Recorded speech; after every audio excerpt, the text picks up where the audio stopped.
What's good, Lakers family, and welcome back to the Lakers Corner where we talk all things Lakers. As always, I'm your host, John. Very happy to be here, man. Today's Saturday, November 1st, and we got a special guest with us, man. We got DeAndre Hawkins, host of Lakers Talk Daily with ESPN LA. My dog, DeAndre, how you doing, brother? I'm doing good, man. How you doing, man? Appreciate you having me on. Absolutely, brother. Very happy to have you on, brother. Make sure everybody that's out there, make sure y'all go check out DeAndre work. He has great work. He's a host of Lakers Talk Daily with ESPN LA, man. Always dropping some great news. So wanted to have you come on here, join the Lakers Corner with with your presence. Tell us about how you feeling about this Lakers season, man. The Lakers is getting off to a good start. Lakers are getting off to a good start. First off, they got to stay healthy, man. These dudes have to stay healthy. They can't afford to be only having 7 guys, 9 guys, and try to bring up two-way guys because at some point they're going to need to build that chemistry throughout the season because they weren't able to do that in the training camp. So I love what I'm seeing from obviously Austin Reaves, Luka Doncic is getting another 40 ball. The role players have been stepping up, which has been huge because we already know that Lakers. That's been the point where they struggle at the most is getting that production off the bench. You see a drop off, but I love what I'm seeing from the Lakers so far. Absolutely, brother. Absolutely. Well, we just gonna get straight into it, man, because we got a lot to Mm-hmm. get into for this week 2 recap. And I mean, you kicked it off perfectly, right? Let's start with news and injuries, kind of around the league. I think one of the bigger news around Lakers Nation, just that we've seen this week, is that Mark Walter is finally approved as a new majority owner for the Lakers by the NBA Board of Governors. So Jeannie Buss will still kind of see the day-to-day operations, but now this is mainly Mark Walter's team. So wanted to quickly get your thoughts on that. I don't know if you have any thoughts on that. I know like Lakers, front office has been a big issue in the Oh, Lakers for past sure. past couple of years. So how do you feel about seeing Mark Walter in there now? Seeing what he is able to do with the Dodgers and the whole Guggenheim group, seeing what they're able to accomplish with the Dodgers, you've seen the success that the Dodgers have been having. And not only in the payroll market as far as getting acquiring players and getting guys like Shohei Ohtani and going down to Japan and getting all these different pitchers and enhancing their roster.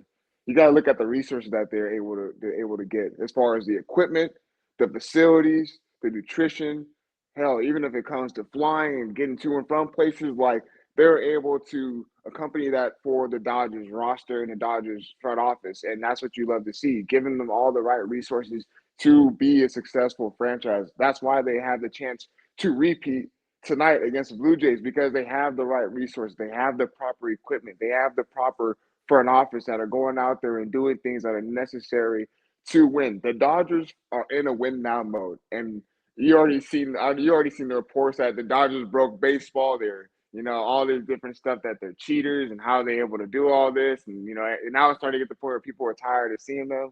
We're hoping to get that same results for the Lakers, not only in the payroll market as far as getting players because NBA we already understand. You already know that there's a salary cap. You Yeah. can't get over that second apron, and they're going to be real hard on that.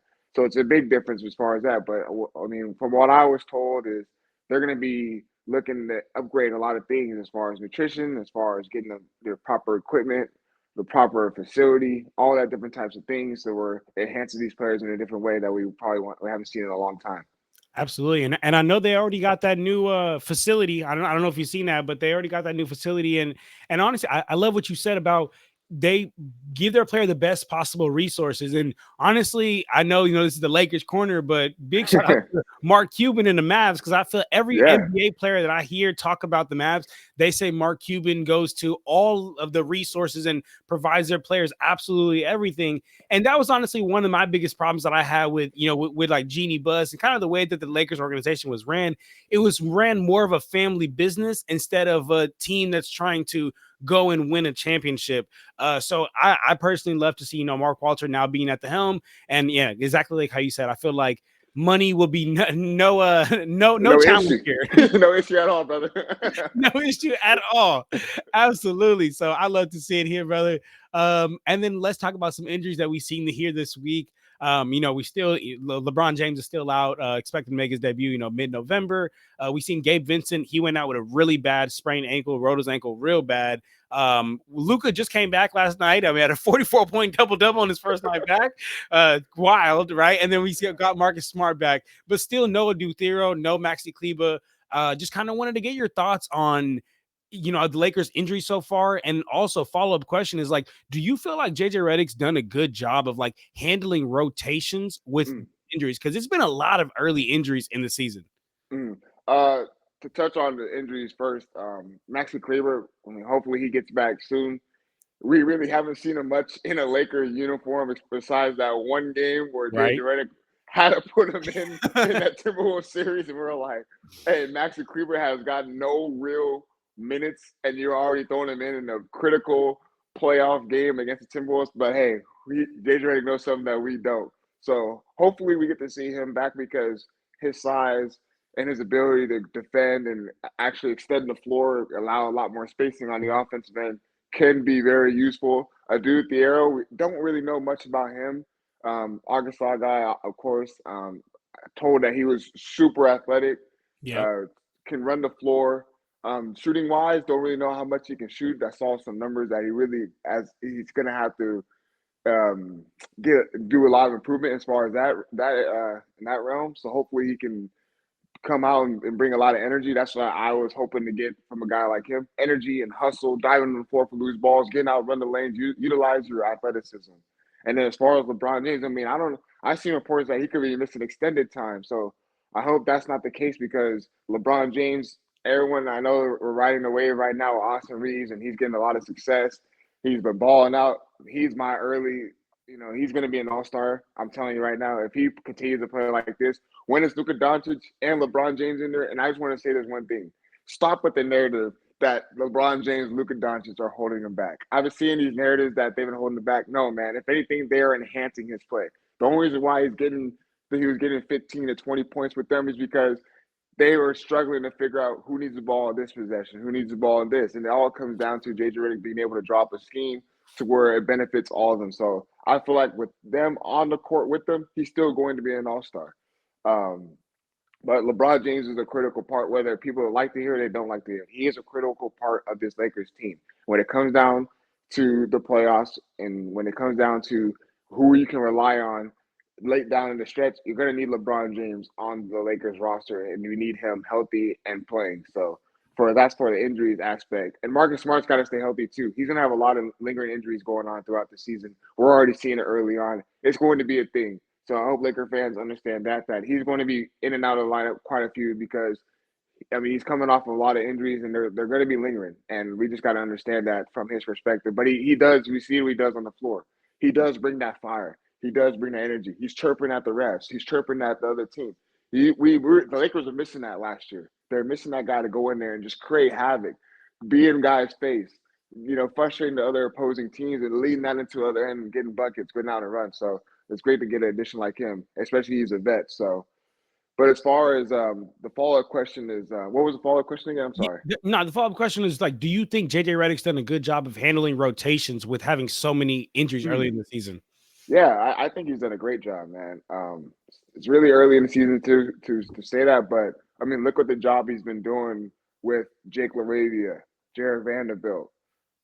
You got, you know, Nick Smith Jr. coming in and playing crucial minutes, man. He's coming there, and what I like about that is that they shouldn't have ball with confidence. He's instilled a confidence in them. Hey, go out there and play your game. You go out there, you do your job. You defend at a high level, and when you defend at a high level, you go out there, you run our offense. You're going to be I'm going to put you in the right spots to succeed, and he has done that. We cannot say he's not done that. He's put those guys in the right spots to succeed. We don't want to see Jared Vanderbilt be a corner three merchant. I don't want to see that right now. I know he's working on it in the offseason, but what I feel like what the JJ can get the most out of guys like him is, hey, when the ball is in the middle of the floor, hey, make that one cut. But even if you don't get the ball in that cut, if you cut hard, the defense all of a sudden does this and it leads to other opportunities. But again, I think he's done a great job with the players that he's had on his roster. Remember, we've seen a game without Luka, Marcus Smart, Gabe Vincent, and LeBron James, and they still went out there and had success. And the criticism of him was, why the hell is he only playing five guys in a playoff game? And I'm doing recency bias. That's the last time we've seen him actually make a mistake in the lineup like that. And when you come down to it, it's like he had no one else he can really trust Yeah. when it came down to it. He threw all his cards out in that one game, and it didn't work. And of course, Minnesota was able to capitalize over it. But he's learned from his mistakes. Look what he's done this offseason. He's just picking brains from other coaches. He's had a full offseason to have with Luka Doncic and LeBron James, and to be able to communicate and go through things. And I feel like that's big. Him learning and developing in year two. There's going to be bumps and bruises still on the road on the way up to, all the way to the end of the season, but it's all about adjustments. And I'm glad that he's, this week, I'm just going off this week, he's been making the necessary adjustments for this team to be successful with a lot of injuries. Absolutely, absolutely. I think JJ Redick, he's consistently taking steps and improving as a coach, and I feel like we should have all expected this coming in. I mean, not even to be funny, but JJ wasn't even coaching like a middle school team before this, right? So like, yeah, man, he was an analyst on ESPN. He was an analyst, right? And don't get me wrong, like he knows the game, he knows X's and O's. But to be a coach is more than just knowing X's and O's. So absolutely, I mean, I think we'll continue to see JJ continue to make strides, and I think when it's all said and done, like years down the line, JJ will be looked at as one of the great coaches, in my opinion. So let's see, let's see how things go. But no, I'm right there with you there, brother. But let's keep it moving, brother. Let's get to our next segment of the show here, which is the game recaps of the week, and some takeaways. So we've seen a couple of games this week. The first game that we've seen was the Lakers versus Kings. That was on Sunday, October 26th. The Lakers got a big dub behind Austin Reaves, 51 points, 11 rebounds, 9 assists. Masterclass. We won 127-120. And really what stood out to me from that game wasn't really just his scoring. It was his composure. It was his control. Like he took what the defense gave him. If he was running off a pick and roll and the defense is doubling him, he was hitting DeAndre Ayton. He was hitting his bigs. But if the defense is doubling Ayton, he's getting to the cup. He's finishing. I love the way he was aggressive, getting to the free throw line. I mean, you said it earlier. He's playing like an all-star guard. He's playing like an all-star guard. And this game was one that just absolutely solidified it. I mean, story of the game was the free throw advantages for us. We were, 46-18 versus the Kings, and then AR's 51 points. But yeah, to quickly get your thoughts on this game, see if you had like any thoughts, anything that really stood out to you for this game. Yeah, one thing that stood out to me is, hey, Sacramento, try not to foul someone 94 feet away from the basket. How about that? I seen the Kings, media and all that stuff complaining about Austin Reaves shooting all his free throws. Well, hey, how about you stop fouling them in the inbound?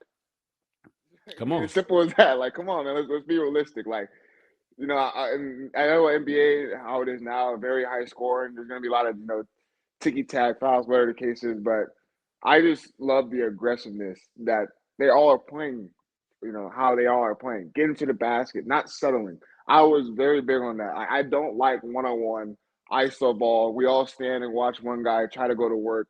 It doesn't work like that, man. You're going to have some fluid ball movement at some point when it comes down, in the possession. Like, hey, all right, let's draw something up. Hey, let's slow it down. We got to get a good shot. Depending on what how the game is going, how much you're down or how much you're up by, like, it's all about coming down and trying to get that best look possible, and that's what they were doing all night against the Kings. And I know a lot of people are talking about Austin Reaves scoring, throwing about 51 points.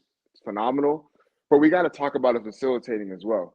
Trusting other guys to be able to create their shot and score. Jake LaRavia, trusting him to score. Before Gabe Vincent went down, trusting him to be able to knock down that open look. Trusting Jared Vanderbilt to make a good decision if he comes off of the screen and being able to kick out to someone else.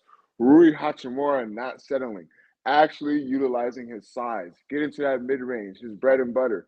Like seeing the little things like that, having trust within every one of your teammates. Next man up has been the message, and the guys have been delivering. And I love to see it. The bench production is getting better. It's not there yet, but it is getting better. I love that. And also a big shout out to DeAndre Ayton because he was killing that game in that pick and pop. He had finished with 22 points, 15 rebounds. And that's one thing that I really like because like with DeAndre Ayton and AR, I like their pick and pop game. With DeAndre Ayton and Luka, I like their pick and roll game. And then also big shout out to Marcus Smart. I think he had a good game that doesn't really pop out on the stat sheet. 11 points, 5 assists, defensive intensity. We talk about that. But honestly, it's minimal, but he has backup point guard ability. I would be honest. Yeah. It's minimal. It's not Trey Jones like no, of course not. Assists, but for his defensive intensity he brings, if he can give us 10 to 11 points and 5 assists, I'm gonna be honest, I'm taking that every single day of the week. And it's like you said, man. Like you don't have to do too much. Just bring the ball up, get him to the offense, give Right? AR a break off the ball, and like that, like stuff like you said, stuff like that. He has a backup point guard ability to not do like you said, Trey Jones like come down, cross somebody up, and then try Yep. to make a move. No, like get him in the offense. See Austin Reaves come off a little down screen, and you get it to him, and you come off something like And that's all that's what you I talk. need. That's all you need, That's and all that's you what I need. talk about. Like getting into the offense, ball movement to kind of do little things like that instead of seeing Austin Reaves always come out with pick and roll, which we love. Don't get me wrong, because like you said, the defenders got to pick and choose, and that certain game against the Kings, they picked okay, we're gonna fall back a little bit. We don't want DeAndre Ayton rolling to the basket. What happened?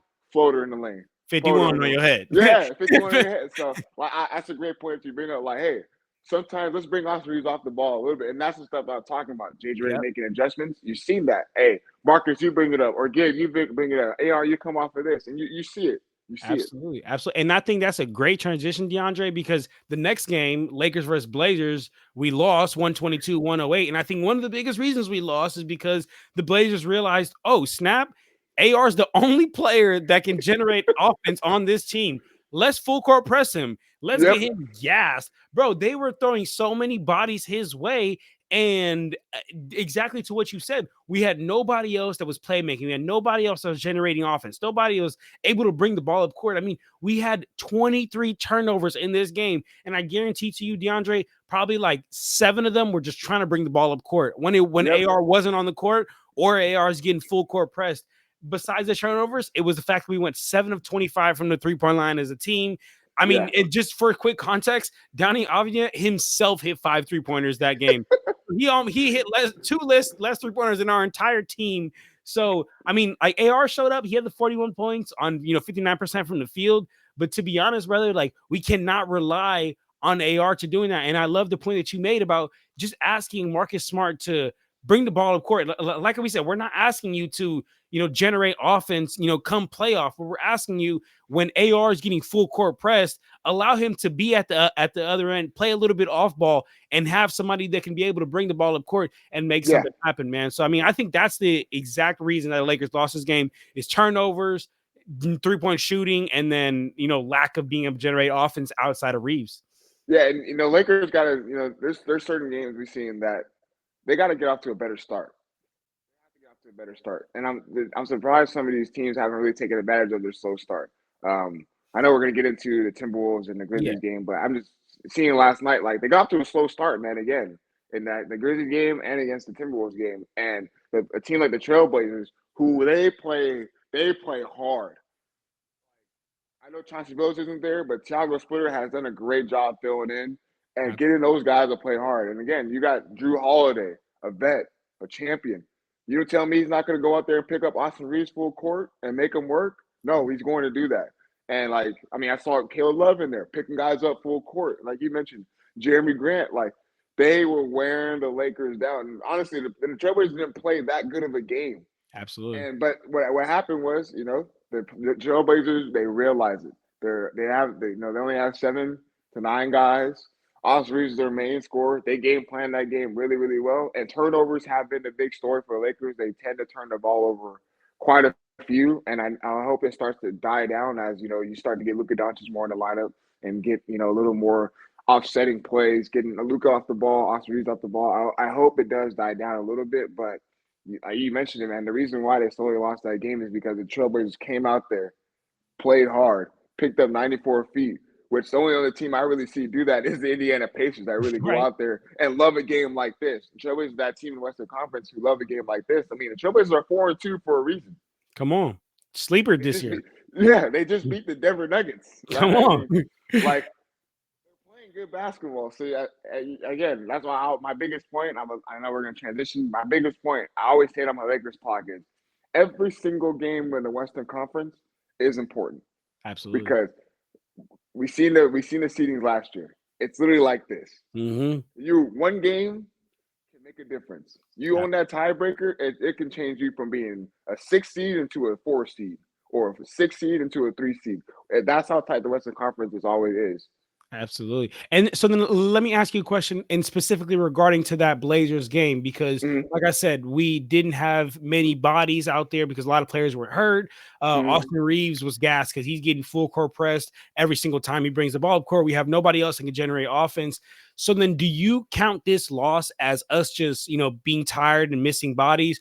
Or do you think that this loss exposed some real offensive weakness in our game? No, I do. I'm a believer in you got to compete every single night. It's not like they didn't go out there and they did not compete. You just didn't have the bodies. Back to back as well, coming Mhm. from Sacramento to Absolutely. back home, Great which point. is not crazy. We're thinking about back to backs. There's games that they have. They gotta go from Memphis all the way to the other side. Yeah, I get all Yeah, that, but it was a scheduled loss. It, it it was was, okay. man. Yeah, you didn't have the bodies. Came off a back to back. Austin Reaves literally had a score 50 that night against them. Mhm. You know what I mean? Like it was a scheduled loss, and it's okay. It's okay to have one of those. So I'm kind of in the middle with that. So I agreed that I think it was a scheduled loss, the second night of a back to back. We're missing a lot of bodies, but I do think it exposed a little bit of offensive weakness because it showed other teams in the league that look, when Luka sits, when Braun is out, when AR is essentially the only player out there, if we just press him, full court press him, and don't allow him to be on the ball, just load up on AR, Mm-hmm. it's gonna make it real hard for anybody else to generate offense. They're basically kind of doing the Ben Simmons treat, like kind of how we did Ben Simmons, right? Where it's like, look, like I'm forcing you to make it happen. Show me you can make it happen. And I think Yep. that the Blazers did that, and so much so, to be honest with you, that it's also a great transition that the Timberwolves in the next game did the same thing, to be honest with you. Man. And I mean, this game they full court press they are. I mean, they were throwing Dante DiVincenzo, McDaniels, they were throwing every single lengthy backcourt defender at Austin Reaves. Lakers do end up still getting the win 116-115. Thank you, Austin Reaves. No fouls to give from Minnesota. Into the hands of Reaves. 5 seconds. 3 seconds. Reaves splits the defense. The floater in the paint. It's good. But Yeah, thank you. right, I mean, thank you, Austin Reaves.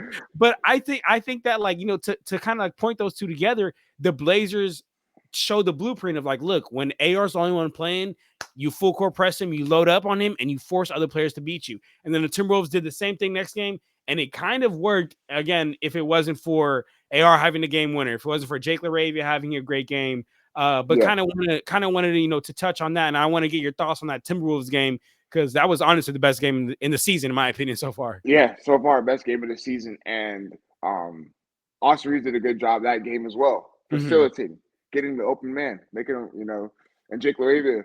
I was a little bit down on him because I didn't know Me much about him. too. You know what I Me mean? And too. he was playing limited minutes with the Grizzlies, Yes. limited minutes with the Kings. Like we didn't see much of him because I mean, first that Kings team is very. I don't understand what they're doing. That That's Kings that's a whole organization. nother conversation. That's a whole other conversation. And then the Grizzlies, they have a lot of other young rising stars, so you couldn't really see much of him. And the report with him is, hey, he is going to be a 3-and-D guy, but he has a little bit of more rock to him. He can kind of get off the dribble a little bit, create his own shot. He has a little more bounce to him than Dorian Finney-Smith. And I'm not going to lie to you, this week we have been seeing that, seeing him kind of get into that lane, do a little turnaround, nice little jumper in the mid, in the mid range. We've seen a little bit of that. But that Timberwolves game is Timberwolves always come out. Timberwolves always come out shooting the three ball, and they're knocking it down early on the game. What the Lakers did is they kept on playing and didn't look at the scoreboard because Timberwolves came out there hot, and then you just start to see the offense getting in a rhythm. You start seeing open looks. You start seeing a little more ball movement. You see the turnovers die down. You actually get good shot selection. And then instead, seeing McDaniels pick them up full court. Lakers did a better job of getting that high screen and roll. And then Rudy Gobert, what does he have to do? He has to pick and choose. And that's what it ultimately came down to in that game winner. Rudy Gobert came up too high. Austin was able to split, got the floater in the lane to win the game. But overall, I think that was the best team game that we have seen from the Los Angeles Lakers, an overall team performance. And that was a big win. I mean, Lakers up by 20. Come And on. no lead is safe in the NBA. 20-point leads are not safe in the NBA. So seeing the Lakers actually end up pulling away and winning that game was a good sight to see. That was a great game, and I agree with you. I think you hit the nail on the head of saying like this is the best game of the season because everybody contributed. Like not only was it a fun game for a fan to watch, I mean it was a roller coaster of emotions, right? Like we started off Yeah. real low, we had a whole bunch of early turnovers because they were loading up on AR. Jake LaRavia has the best game of the season, has 17 points in that third, and then we blew the 20-point lead in the fourth, and then AR hits the game winner. But like how you say, Aiden had 17 and 10. Rui had 17. Connect came off the bench with 15 points. And then I love what you mentioned about Jake LaRavia's confidence because honestly, bro, I'll be honest, I was similar to you. Prior to this week, I was really low on him, right? Not only because of what we've seen in the last couple of years, but just also in the first couple of games we've seen before this week, he was not playing with this confidence. Like he was not No. putting the ball on the ground. Like I think it might have been in the Timberwolves game. He hit this like Euro step layup. And I'm like, Yep. yo, Jake, I haven't even seen you like attack the hoop yet, right? So And he for has him, that in him. and he has that in him, but I didn't see it, right? And that was the thing. So, like, when we bought in Jake, to be honest with you, only thing I knew about him was this is Austin Reaves' boy. Because Austin Reaves was him and they was working out in the offseason, and a week later he got signed to the Lakers. I'm like, okay, well, that's Austin Reaves' homie. Austin Reaves made that happen. Love it, right? I'm cool with that. But I want to see what is he bringing to the table because I wasn't seeing what he's bringing to the table, right? I was seeing what Aiden was bringing to the table. I was seeing what Smart was bringing to the table. And even if it's not at its full capacity, even just a glimpse of it, a potential of it, I wasn't seeing anything of Jake. And it wasn't until this week that I seen the scoring outbursts, that I seen the confidence, right? So for me, I'm not expecting him to keep putting up, 27 points per game, but I am expecting him to continue to play with that kind of confidence, though, putting the ball on the ground when he needs to, shooting when he needs to, stop playing with so much hesitancy. But from Jake, I'm starting to come on to him a little bit more, definitely. Yeah, for sure, man. Like I said, that was a good win. Close it out. Like I said, no 20-point lead is safe in the NBA. I'm just glad to see that they closed it out and they got the done. They're already 2-0 against the Minnesota Timberwolves, man. That's already a good sign to Come see. on, that's already a good sign, man. That's already a good sign. And then last game of the week to wrap up, we saw Yeah.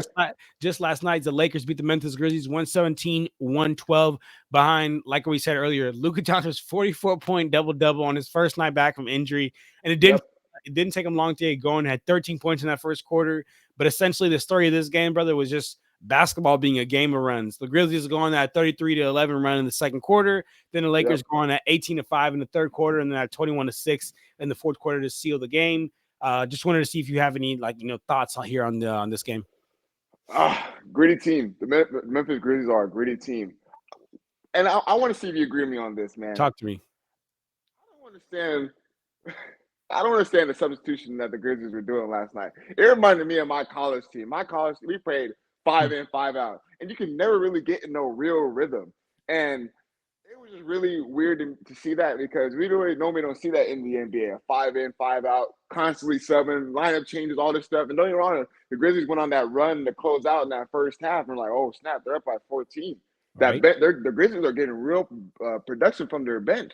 Like, there's a reason why he's subbing like this because he is trusting his second unit to come in and there's no drop off. But Lakers responded really, really well in the second half. And we understand the Lakers always have their third quarter woes. They come out in the third quarter and you're like, come on, man, what is going on? Why do we always get off to a slow start in the third quarter? So stuff like that. And then, again, you see Luka Doncic getting the offense going, creating his own shot like he does, Luka Magic. And wasn't really the best shooting night for Austin Reaves. And it's okay. He's going to have one of those. I mean, the man has literally been carrying the load Come on. these past couple of games. One thing that stood out to me is DeAndre Ayton having 0 rebounds in that first half. It's unacceptable. I know he went out the game with a back injury. He came back on the bench. He looked like he was good. Should be fine for this upcoming game on Sunday. But 0 rebounds. Look, man, Lakers signed you for a reason. And I'm going to be constantly hard on DeAndre Ayton only because the Lakers need that big man. They need that big man, that certified rim protector, rebounder, dominate the paint on the defensive end of the floor. Offense, not too worried about him because he's proven that he can have a soft touch around the rim. I would love to see to get a little more aggression in the basket. You get that ball in the paint, just go straight up. He sometimes gets switched on a smaller man. He's so hesitant. Big man. Go up. You're taller. You're stronger than these little guards. Yeah. Get up there with some force. Give me one of those. Hang on the rim. Some intensity. But that's the stuff that kind of drives me. It's like, where's that? That aggression from you, that drive. Like Luka, Austin Reaves, they can't keep on in your ear. Come on, DeAndre, come on. And I know he's that type of player. That's what he got. The Suns got out of him. Chris Paul, Devin Booker constantly in his ear. And look what the results gave him. They ended up going on a finals run. I'm not saying it's going to just magically happen like that for the Lakers, but that's one thing that stood out to me is you having 0 rebounds is telling me you're not playing hard enough. Absolutely. So stuff like that's what and then I know this is kind of where Lakers is oriented, but I do want to spot out one thing I saw. Talk to me. John Morant, brother. I love John Morant. I think he's one of the most electrifying players that we have in today's NBA. But something was off with them last night. 3 or 14 shooting, wasn't really getting to a spot. Come off the pick and roll. Normally you see all that. He comes off, but as a Lakers point of view, hey, we love it, John Morant. Keep on doing that, man. Hey, you are hilarious. So, what's funny? So last night I'm watching a game, right? And I'm seeing John Morant give up the ball on when there's 5 seconds left in the shot clock to Cam Spencer to take a shot with 3-4 seconds in the shot clock. I'm like, wait. Isn't that supposed to be the backwards? Isn't that supposed to be the other way around? Aren't you supposed to give the ball to your best player on the team and say, yo, our offense has failed us. Now we have 3 seconds. Go make something happen. He's giving it to Cam Spencer to make something happen. So I honestly had a lot of questions on that. And I don't know if you saw, I didn't look much into this because this is the Lakers corner, but Ja was over there talking smack about the coaches. He's like, you got to ask the coaching staff, why he wasn't in and stuff like that. So that's a whole nother situation, man. But I mean, for me at this point, I'm happy John Morant didn't show up because that helped us get the win. So if you want to play like this every time you play against the Lakers, I'm with it. We all for it, man. We all for it. And then the biggest thing for me that take away from what the Lakers have done this whole week, Austin Reaves, he's gonna have to keep on doing what he's doing, whether Luka Doncic is in the lineup or not. JJ Redick is gonna have to find a way when all of them on the court together. All right, how are we gonna get the best out of Austin Reaves in this situation? And Luka Doncic and LeBron James. It's gonna come down to because again, LeBron James hasn't been practicing playing. We have seen reports before the season started that DeAndre Ayton hasn't gotten real reps with LeBron James. Mm-hmm. There's gonna be some conversations that are going to need to be had when LeBron James gets back into this lineup. And JJ Redick, I'm high on him right now, but we need to see him make the necessary adjustments when all three of them are together on the court because I'm going to be ticked off. I'm telling you right now, man, if I see that one-on-one, watch someone go to work, it doesn't work. It doesn't. It doesn't work. At some point, you're going to need to have fluid offense. I know these guys are super talented. They're great at creating their own shot. But when the offense gets stagnant and the defense is able to just do this and sit and watch, it makes the offense a lot less, fluid. It makes the 100%. offense a lot. And that's my biggest thing with JJ Redick. And then overall as a team, keep on trusting your teammates. Trust your teammates to make the right read. Trust your teammates to make the right shot. Not blow an assignment defensively. Rotate. Lakers going to have to be a better defensive team. They want good results. They have to be able to defend. They have to be able to keep guys in front. They have to be able to keep guys, teams in one shot. They can't get second chance opportunities, and they have to limit turnovers. Turnovers are a big thing because you already know you turn the ball over and a team capitalizes that on the other end of the floor. All of a sudden, that's a big point differential right there. And there's games, it's going to come back and bite them. And it's early on right now, and they're playing against tough. I would say tough for West Conference opponents right now.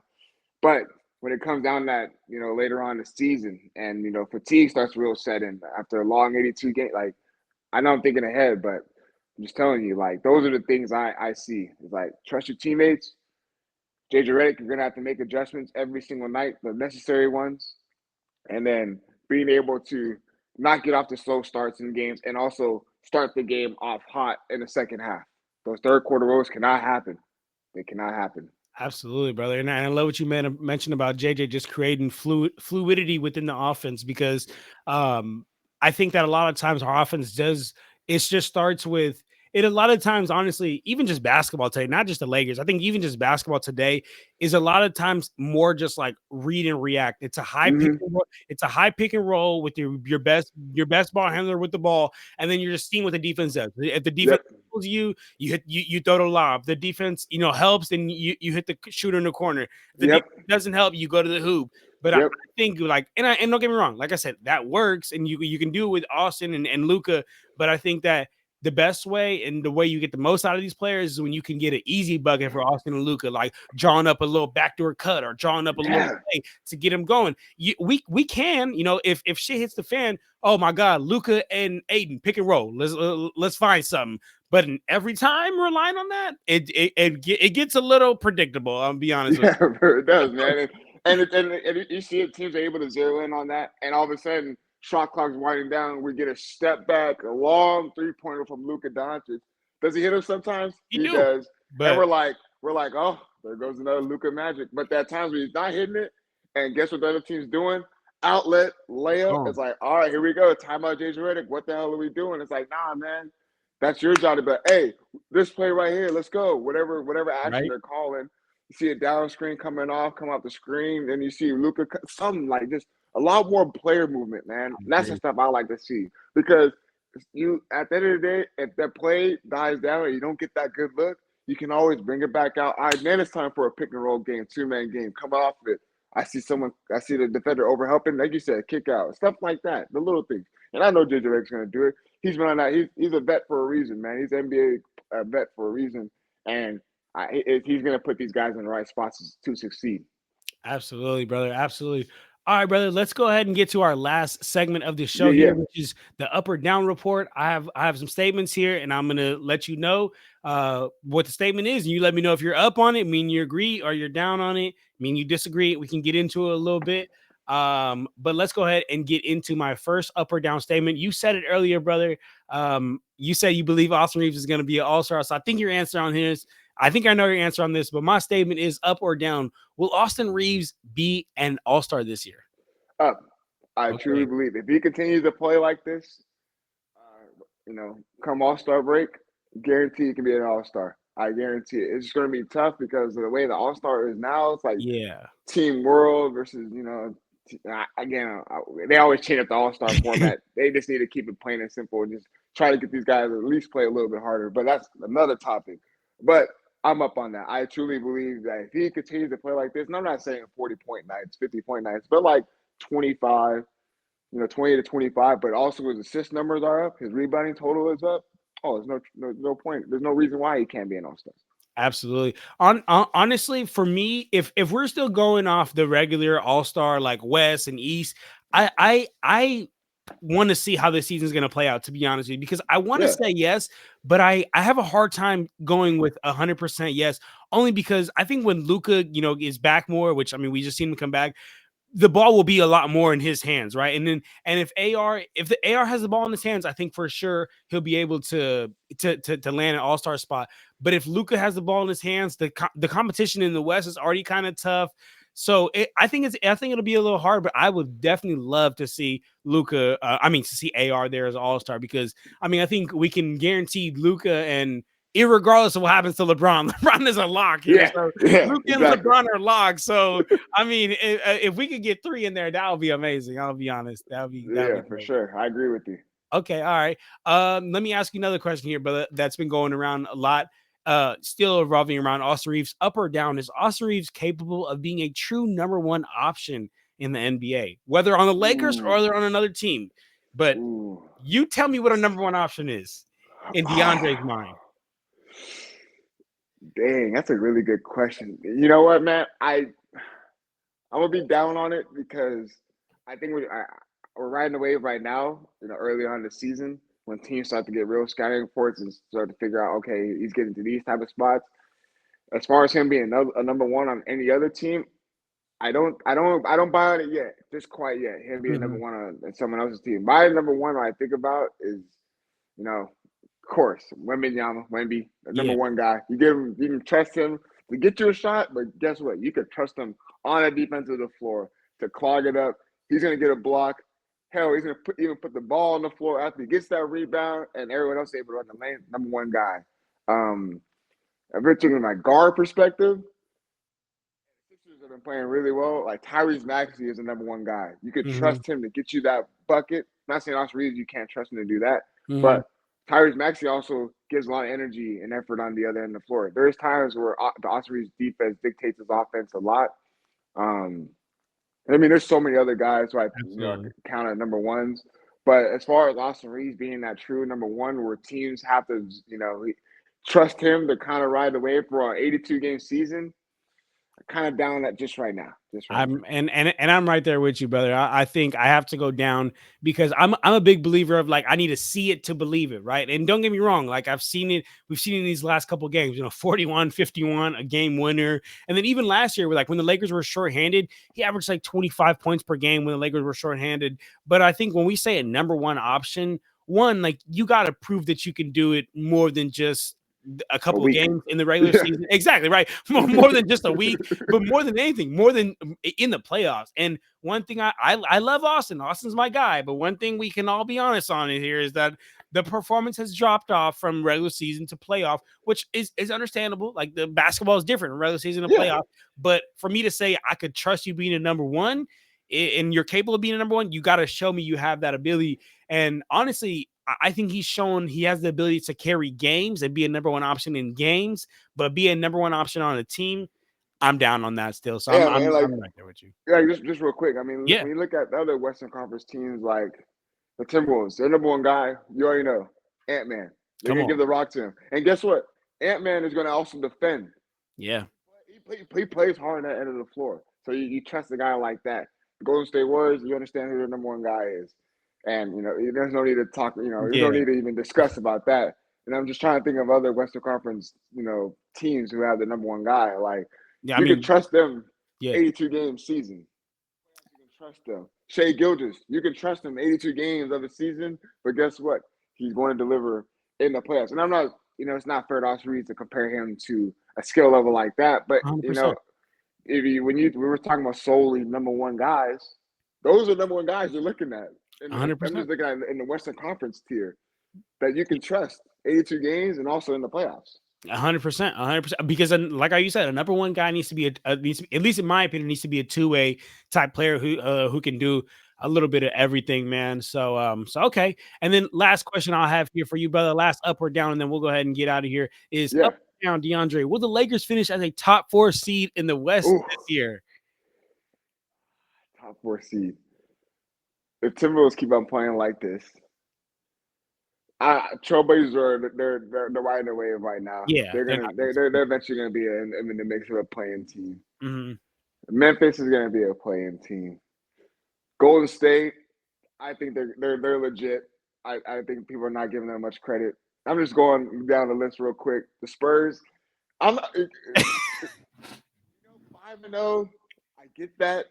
But something tells me that they're going to hit a little bump. I don't know, because they still got to add De'Aaron Fox into the mix. They got to figure all that. Like I said, I get deep into that. Top 5 team, Houston, they don't have a real point guard. I feel like that's going to bite them, not having that guy that really tries to bring the ball up consistently. OKC is always there. Denver's going to be there. Top 4 team. It's tough, brother. It's tough. It's a tough one. I would say I'm down on that. I see them. I do see them being top. I would say they're getting to that 5. Yeah, top 5 team at least. I say that. I agree. So that was my original prediction. My original prediction is that we finish at that 5th seed. No, I think at worst we'll be a 6th seed. I don't think we'll be out of the play-in. And the only reason why I say we won't finish as a top 4 seed is because I can confidently say, OKC's gonna be better than us. I can confidently say the Denver Nuggets can be better than us. And then I'm gonna be honest, it's starting to get real shaky because I know we beat Timberwolves 2 times, but like we seen what happened, right? Like we seen what happened last year, and granted, our team wasn't fully built out like it is this year. So I have a hard time saying like, I feel like I'll be a biased Lakers fan saying we're gonna be better than the Timberwolves, being that we lost last year when it mattered to the Timberwolves, right? So exactly. I have a hard time with that. And then the Spurs, I don't know how I feel about that. Like, they could go one way, it could go another. So I think we'll finish around that 5th seed, at worst 6th seed. So I'm sorry. You No, mentioned like the Timberwolves. Like they got off to a slow start last year too. yeah, I think folks forget to remember that they got off to a really slow start last year to the point where people are calling for Chris Finch's name. yeah, And look what happened to them. They come in that playoff and they're ready to go.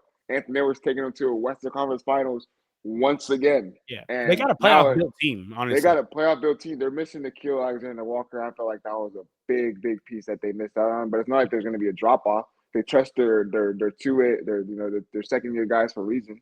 100%. And, I'm gonna throw this one at you, Talk to being me. a Lakers corner. Talk to me. I'm surprised. Why can we not talk about the Clippers? They got all the unks over there, man. Man, Lions don't lose sleep over the opinion of sheep. I ain't worried about the Clippers. I'm not even talking. Man, I had somebody on my comment section on my Lakers corner TikTok. They commented Lakers suck. His name was like Clipper fan. I'm like, dog, you're a Clipper fan. Why are you talking to me? And you know what? That's all you have to say. Hey, dog, you're a Clipper fan. That's it. I was like, we suck. Your entire organization sucks. Why are you getting mad at me? Oh man, I just had to throw that funny one in there, man. Absolutely, man. Absolutely. Well, I think this is a good place for us to go ahead and wrap it up, man. Yeah. DeAndre, I really appreciate you coming on here, man, giving us your insight, spending some time here with us on this beautiful Saturday. Oh yeah, man. Let me ask you one last thing. Do you have any plugs or anything you want to, let the fans out there know about? Anything you got coming up here for Lakers Talk Daily or anything else? First and foremost, appreciate you for having me on. Y'all stay on this man's work. Consistent on Instagram, follow him on TikTok. Lakers Corner. This man is doing great work. As far as for myself, go ahead and check me out, ESPN Los Angeles on our YouTube. You can see my Lakers Talk Daily consistently posted every single day, Monday through Friday. We do only on the weekdays. I try to get out some stuff on the weekends, depending on type of game or atmosphere is going on. But as far as that, just follow me on ESPN Los Angeles, YouTube channel. Just search up Lakers Talk Daily on there, man. Consistently doing work on there. And yeah, man, hope to, we can come back and do this at some point again this season. 100%. This is definitely not the last time y'all gonna be seeing DeAndre's face here on the show. He'll definitely be coming back on, and like I said, man, make sure to check out all his work. Everything will be linked in the description down below. As always, y'all, I appreciate everybody being here. Make sure y'all smash that subscribe button, join the family, and follow DeAndre and myself. And for now, Lakers Nation, we out of here, y'all. Peace.